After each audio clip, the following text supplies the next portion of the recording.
Agence congolaise de prestations et services SARL, la solution rapide pour toute activité des transactions immobilières en République démocratique du Congo. Vente, achat, gestion, estimation, mise en location des biens meubles et immeubles, contactez-nous au +243 85 27 79 630. Vous avez une parcelle à vendre, un terrain, une villa, une concession, un bureau et un appartement à vendre ou à louer, contactez-nous au +243 85 27 79. Oji mamacita, Oji mamacita, tu demandes de qui, de moi, de nous, pour toi je t'ai massa. Vas-y mamacita, Oji mamacita, en plein ensemble je t'ai dit je t'aime à travers les Milinga. Oji mamacita, tu demandes de qui, de moi, de nous, pour toi je t'ai massa. Oji mamacita, en plein ensemble je t'ai dit je t'aime à travers les Milinga. Quand je pense à toi je suis pas allé, je suis péché encore. Tu t'en fous de mes reproches et de mes erreurs qui sont moches. La bonne j'arrange mes souvenirs dans la je deviens rage quand je suis dans le... Mbote libota na ngai mbote na bino bomoni awa to na kata wenze awa bengango wenze ya ba vivre frais, donc awa ya bilanga ya ba chambre froide na ba chambre froide, donc bomoni na ngam mususu wana to atongo makasi to lakisa bomoni ndet o eza chambre froide o elandi pe chambre froide mais moyen to filmer zate parce que boyebika ko filmer ba tout sans consentement ya ba tout nyonso ezalaka interdit, donc les infractions. Mais bozomona na ba table ba mbisi ba ngulu tout ça, donc awa eza bilanga ya chambre froide moyen to filmer chambre wenze mobimba ezate mais to là que ça essentiel pour epesa idée que awa eza wenze bateka kaka, donc à part blo miki mais spécialité ya wenze o ya marché du cinquantenaire ezali côté ka ba vivre frais, donc wana marché du cinquantenaire eza en face ya maison communale ya Masina na Pascal. Ouais, pour na ba o ba yebi quand même Masina, donc bon na ba o ba okende wana na ba carton ya ba vivre frais, donc awa toza liboso lupango o to présenter tozo teka, donc o nyos bon na couloir o ba chambre froide na ba chambre froide ti, donc eza musikate na boulevard Lumumba en face ya wen bomoni o pende ti bosh ba vivre frais yango wana ezo katisa. Donc pour tous atongo, donc awa na resituer biso toza na commune ya Masina na en face ya maison communale ya Masina wenze moko eza wana babengango marché du cinquantenaire, donc de tozoteka lupango oyo et donc muta sombaki azaki na idée à la chambre froide atongi pe déjà ndaku etikaleka ba finition mike libanda, mais toujours décision tozoteka yango tokota na kati totala niveau oyo atongelaki yango. Merci. Tala eloko ba tongi na niveau oyo na propriété oyo na qualité oyo, parce que yemoko azana connaissance ayebi ne ba chambre froide et salamaka, donc chambre froide pour la première fois na koti na moni ba tongi chambre froide na ba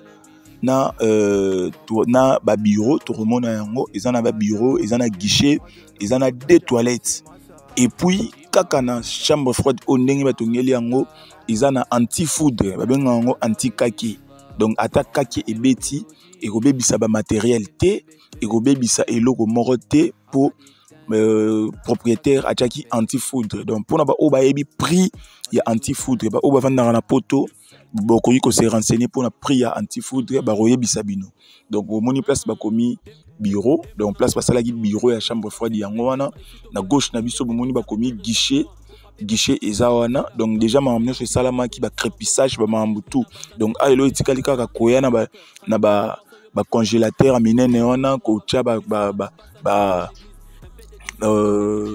bilo tout basela na chambre froide to yebi ba komona on vraiment te to pesaka image na idée ba bu classé courant déjà maramoto ezali, donc dans bilo tout ça déjà bien bomoni crépissage ningi esalama crépissage ya makasi ya propre, donc il y a un bureau et ça na marambutu na kati, donc bomoni ezapena deux portes, donc porte à secours yango wana mopandi, porte ya entrée munene pona ba matériaux pona oteka yango wana bomoni wana na entrée, Donc lupango dimension nango eza 7 mètres et demi sur 15. En termes de mètres carrés, tu as 112,5 mètres carrés. Na bandeli lupango oyo, donc eza 7 mètres et demi sur 15. En termes de mètres carrés, et puis ça biso 112,5 mètres carrés. Donc voilà un peu ndenge etongamelaki. Donc batongi yango na ba système comme on appelle ils en a ba faux septique na yango. Donc batongi yango na ba norme, ils en a ba faux septique na yango, na ba toilette ndenge na lobi ba installation ba tuyau mamnyos déjà elekaki. Parce que projet izalaki il y a sa chambre froide, mais l'homme propose Dieu dispose, les lots toujours idée à côté kayango, to chango $45,000 à discuter. Donc to sangi si prix to sombaki terrain na prix to tongeli mko nango lobi azong sara mbongo na ye yango to chango $45,000 à discuter. Pour na ba o bazala na ba projet ya ba maison commerciale ko ça la chambre froide, opportunité yango yo et puis ça meli biso to profiter to saisir yango tout ça ba chambre froide na ba prix ya bien. Donc to chango osombi lupango to pesi na ndako oyo na ba blo nyonso ndenge ezali $45,000 à discuter. $45,000 à discuter. Bon, mon installation nyonso ndenge ezali. Donc aizaka ko finika ba chambre de visite au batio mangam nyonso eza déjà. Donc yo oroya kaka opposez-moi Kiv, opposez-moi évier moi tout ça biloko o basela na ba toilette. Donc na lobaki lupango oyo na chambre froide oyo ezali na marché du cinquantenaire. Marché du cinquantenaire et Zouami na Massina Pascal. Massina Pascal en face il y a maison communale, il y a Massina. Donc sozara la maison communale en face au mona wenze moko eza wana bateka ka ba vivre frais à part ba bilo amikem ki bateka mais spécialité eza ba vivre frais. Donc aso sali et logo na yo en tout cas dans peu de temps on peut se retrouver. Donc c'est no ba calcul tout ça là na mukolo na yango mais boyebi kaka ne ba mambo sengaka RIDE ya ko liquider yango tozo liquider yango. Mais en tout cas awa eloko bakisa te na construction pour nyonso eza déjà bien fait. Donc to sombi to kotika ba matériel courant ezali ba mamto ezali biso to bandika rande ko sa musala $45,000 à discuter. Donc wana total na kati to linga skoto bima na nzela o to kotela ki to lakisaki to bima siko.